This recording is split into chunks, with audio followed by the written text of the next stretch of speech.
rakyat akan menuntut setiap perbuatan yang kalian sudah perbuat selama ini. Demikian, terima kasih. Tapi bagaimana dia bikin pasukan berani mati? Tanggal 22 Mohon maaf, hanya orang gila yang berani mati. Kalau dia masih waras, tidak ada orang yang berani mati. Rakyat 220 juta. Dia berapa punya pasukan? Atau dia menganggap itu pasukan? Tidak ada. Kekuatan rakyat jauh lebih besar dari situ. Oke. Jadi saya meminta kepada rezim ini, lewat 20 Oktober kalian akan menerima karma itu. Terima kasih.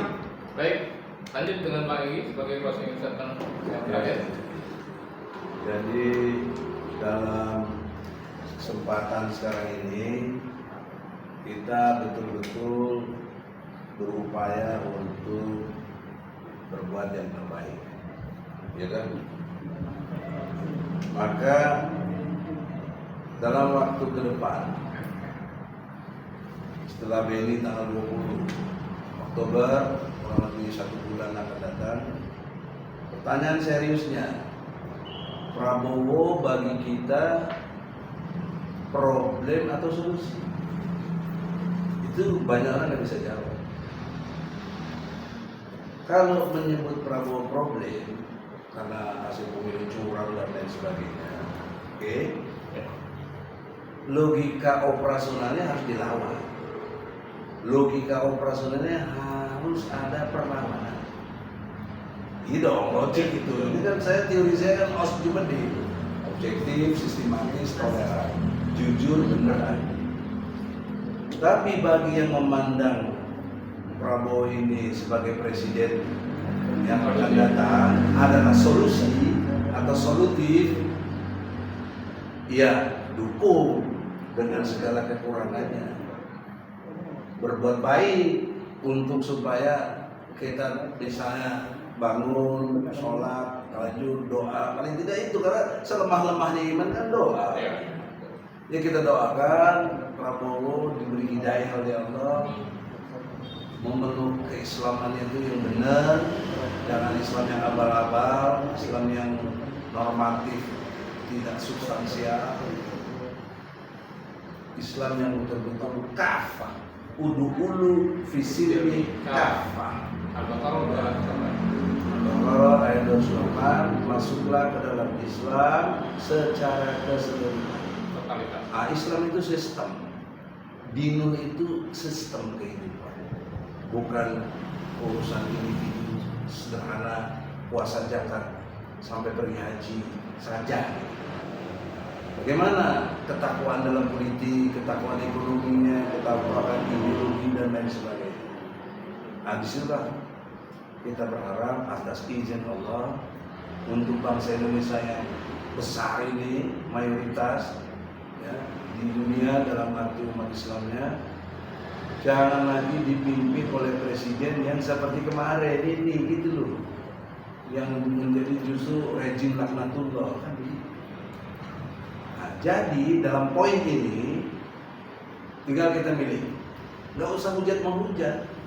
Kalau Anda bilang problem, ya bikin gerakan lawan, perkaderan dan lain sebagainya, nggak apa-apa. Itu namanya demokrasi.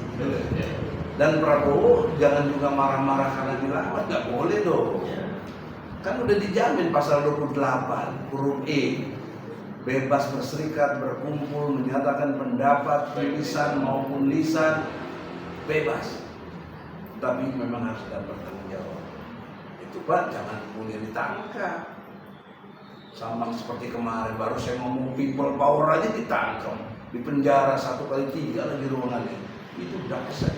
Berarti termasuk jangan ada pembukaan pers juga. Jangan, YouTuber harus lebih banyak berkembang. Malah kalau bisa YouTuber dikasih APBN, dikasih betul seperti itu. Jangan cuma belajar.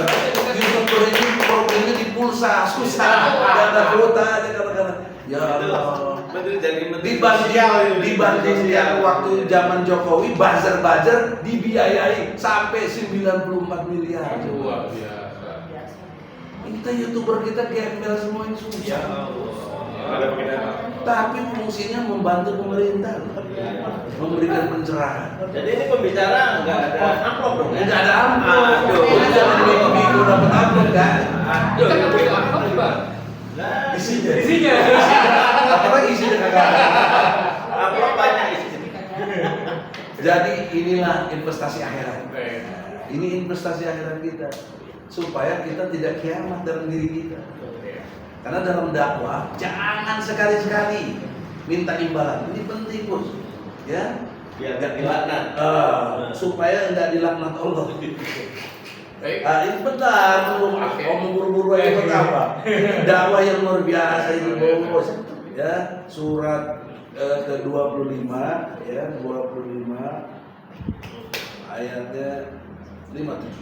Nah, coba yang dilihat. Baca. Kita baca lagi. Bismillahirrahmanirrahim. 57. Katakanlah, aku tidak meminta imbalan apapun dari kamu dalam menyampaikan risalah, melainkan mengharapkan agar orang-orang yang mengambil jalan kepada Tuhannya, yang mau mengambil jalan kepada Tuhan. Jadi gitu, Min. Yes. Jangan lu udah jadi narasumber minta amplop ihim. Amplop doang kan isinya saya isikan Kalau sendiri. nggak dapat amplopnya, Allahumma lantas jalan. Jangan. Jadi oleh karena itu, saudara-saudara, para YouTuber juga hari ini YouTuber perjuangan. Investasi akhirat, nanti rejim berganti, saya sarankan Prabowo YouTuber dimasukkan APBN.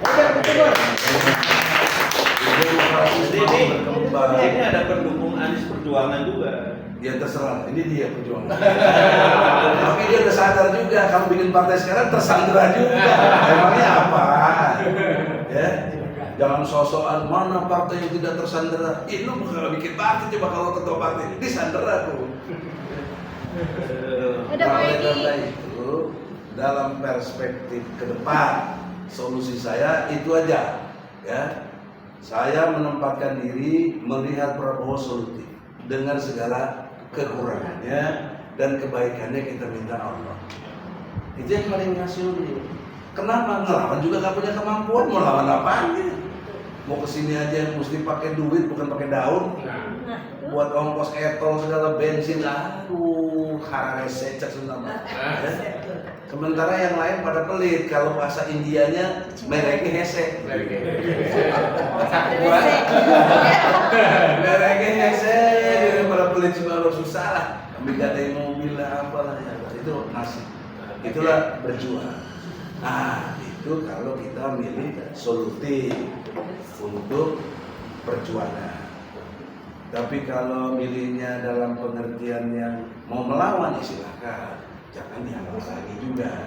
Jangan dituduh munafik segala macam. Oh, sekarang pendukung Prabowo, dia nggak ngerti ilmu.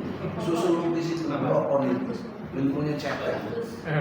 Gimana saya dihukum sekarang baru ketahuan pendukung Prabowo, kemudian dihukum waktu jadi lawyernya di MK nggak diajak. Masa saya dihukum 5 bulan yang lalu karena kesalahan yang sekarang? Bagaimana itu otak itu? Saudara, itu orang yang punya otak. Dan saudara, akhirnya ke depan karena saya milih jalan ini relatif sampai pelantikan, saya lebih baik off dulu lah, tidak takut hamil. Nanti terpancing susah kita. Jadi begini aja, semoga Allah ridho dan berharap betul-betul pada Prabowo. Amin. Betul-betul jadi pemimpin yang bisa mengubah keadaan yang tidak baik jadi baik, penakluk kepada segala bentuk kezoliman yang ada ditaklukkan, kemudian pengemban amanah yang benar. Janji jangan rakyat susah. Ada klien saya itu namanya Pak Udut sampai hari ini tanahnya 166 miliar nggak dibayarkan sama Gubernur DKI.